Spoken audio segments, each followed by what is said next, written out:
आज इस कार्यक्रम में आए हुए आप सभी महानुभावों का, सभी भाइयों बहनों का बहुत बहुत नमस्कार। सबको मेरा प्रणाम। सबसे पहले तो शहीद आज़म भगत सिंह के जन्म दिवस की आप सब लोगों को बहुत बहुत शुभकामनाएं, बहुत बहुत बधाई। सबसे पहले मैं एलएनजेपी की पूरी टीम को बधाई देना चाहता हूं, डॉक्टर सुरेश और उनकी पूरी टीम को, जिस तरह से उन्होंने कोरोना काल में बेहद शानदार काम किया। कई मायनों में कई सारे ऐसे स्टैटिस्टिक्स हैं, कई सारे ऐसे क्षेत्र हैं जिसमें एलएनजेपी हॉस्पिटल न केवल दिल्ली बल्कि पूरे देश में नंबर 1 था मरीजों की संख्या में। हमने शायद प्रेगनेंसी भी सबसे ज़्यादा हम लोगों ने हैंडल की। डायलिसिस की ज़रूरत पड़ी तो हम लोगों ने उसका भी काफ़ी इंतज़ाम किया। जब जब जो चीज़ ज़रूरत पड़ी, यहाँ की टीम ने हमेशा आगे बढ़ के, और वो ऐसी खतरनाक बीमारी थी जिसमें जान भी जाती थी, अपनी जान दांव पे लगा के आप सभी डॉक्टर्स ने, नर्सेज ने, पैरामेडिक स्टाफ ने जो शानदार काम किया, उसके लिए पूरी दिल्ली के लोगों की तरफ से आप सब लोगों का मैं धन्यवाद करना चाहता हूँ। आज हम लोग भगत सिंह जी का जन्म दिवस मना रहे हैं। उनका जीवन बहुत ही प्रेरणादायी है। मात्र 23 साल की उम्र में वो देश के लिए फांसी पे लटक गए। तब से आज तक उन्होंने इस देश के युवाओं को खूब प्रेरित किया है। किसी भी युवा से पूछो कि कौन सा वो स्वतंत्रता सेनानी है जिससे सबसे ज़्यादा प्रेरित हो, तो सबसे बड़ा वो मिलता है कि भगत सिंह से। और भगत सिंह से क्यों प्रेरित हो, तो भगत सिंह ने जो शहादत दी थी, उस शहादत से रोंगटे खड़े हो जाते हैं जब वो उसके बारे में हम पढ़ते हैं, उसके बारे में सुनते हैं। ऐसे व्यक्ति का जन्म दिवस अगर हम मना रहे हैं, सो हम लोग सोच रहे थे कि इसको कैसे करना चाहिए। तो हम लोगों ने आपस में चर्चा करके आया कि ब्लड डोनेशन कैंप एक ऐसी चीज़ है जो पुण्य का काम भी है और देशभक्ति का काम भी है। सो पहली बार हम लोगों ने ब्लड डोनेशन कैंप से उनका जन्म दिवस मनाने की शुरुआत की है।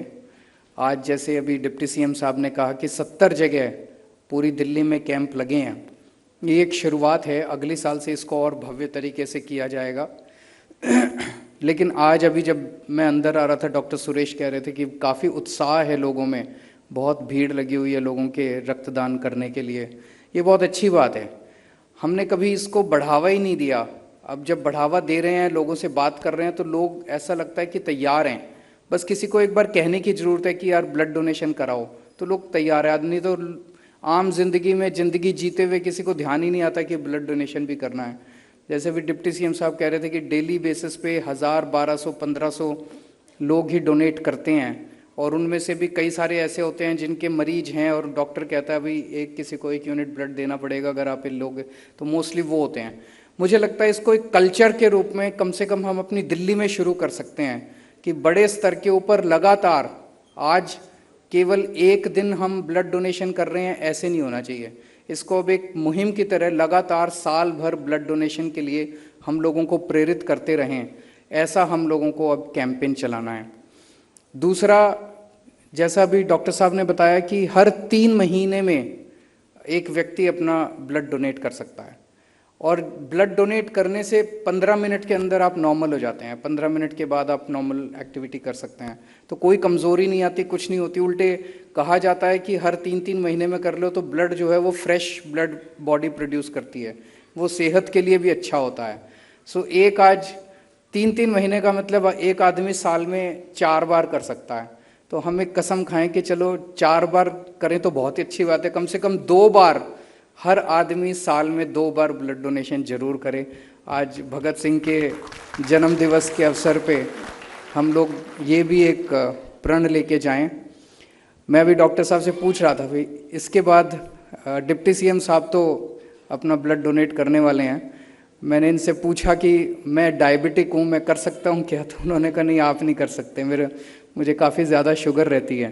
तो मन तो मेरा भी था करने का, लेकिन मेरा ब्लड किसी के काम नहीं आएगा, उसको भी कभी शुगर ना हो जाए, तो मैं नहीं कर पाऊँगा। मैं अपने आप को अभागा मानता हूँ। और ज़्यादा से ज़्यादा लोग करें।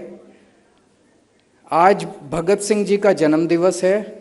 अगर आप में से जिन जिन लोगों ने भगत सिंह के विचार और उनका जीवन पढ़ा होगा, वो सब जानते हैं कि भगत सिंह को इस बात की चिंता नहीं थी कि अंग्रेज़ छोड़ के जाएंगे कि नहीं जाएंगे अपना देश, या कब छोड़ के जाएंगे। वो जानते थे कि एक ना एक दिन तो जल्दी अंग्रेज़ छोड़ के जाएंगे। उन्हें इस बात की ज़्यादा चिंता थी कि जब अंग्रेज़ों के जाने के बाद हमारे देश में कैसी परिस्थिति होगी, अंग्रेज़ों के जाने के बाद हम कैसा देश बनाएंगे। हर बच्चे को अच्छी शिक्षा मिलनी चाहिए। देश के हर भारत में पैदा होने वाले हर आदमी के लिए अच्छे इलाज का इंतजाम होना चाहिए। हमारे देश के अंदर हर किसान को, हर मजदूर को पूरी दाम मिलना चाहिए, उसकी मेहनत का दाम मिलना चाहिए। ये कुछ बातें हैं जो उनके विचारों में आपको पढ़ने को मिलती हैं। आज 75 साल हो गए हमारे को आज़ादी के। हमने कई चीज़ें हासिल की, लेकिन कई चीज़ें रह गई। और मुझे लगता है कि हमारे देश की सबसे बड़ी एसेट और सबसे बड़ी धरोहर हमारे देश के लोग हैं। 130 करोड़ लोग हैं। ये लोग बड़े शानदार हैं, बड़े इंटेलिजेंट हैं हमारे लोग।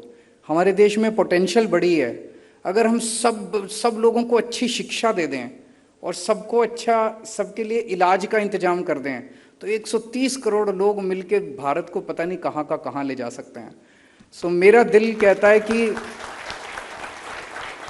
75 साल तो बीत गए, अगले 5 साल में अगर पूरा देश मिलके, सारी सरकारें और सारे लोग मिलके ये ठान लें कि 5 साल के अंदर हम अपने पूरे देश के अंदर एक अच्छा शिक्षा का सिस्टम बनाना है। दिल्ली में 5 साल के अंदर स्कूल ठीक हो गए, दिल्ली में 5 साल के अंदर अस्पताल, मोहल्ला क्लिनिक ठीक हो गए, तो पूरे देश में भी हो सकते हैं। तो अगर हम एज अ कंट्री अगर हम ये डिसाइड कर लें कि वॉर मोड के अंदर, युद्ध स्तर के ऊपर पूरे देश के सारे सरकारी स्कूल, सारे स्कूल ठीक करने हैं, शिक्षा अच्छी करनी है, अपने बच्चों को अच्छी से अच्छी शिक्षा देनी है, अपने लोगों को अच्छे से अच्छा इलाज मुहैया कराना है, मुझे लगता है हम 5 साल के अंदर कर सकते हैं। और अगर 5 साल में ये शिक्षा और स्वास्थ्य, ये 2 चीज़ अगर हमने कर ली, मैं समझता हूँ फिर लोगों पे छोड़ दो, नेताओं की ज़रूरत नहीं पड़ेगी। लोग ही अपने देश को कहीं का कहीं ले जाएंगे, बहुत आगे ले जाएंगे अपने देश के लोग। अपने देश के लोग बहुत अच्छे लोग हैं, बहुत शानदार लोग हैं। सो आप में से बहुत सारे लोग अब ब्लड डोनेट करने वाले हैं। सब लोगों को मैं बहुत बहुत बधाई देता हूँ। बहुत बहुत शुक्रिया। Thank you.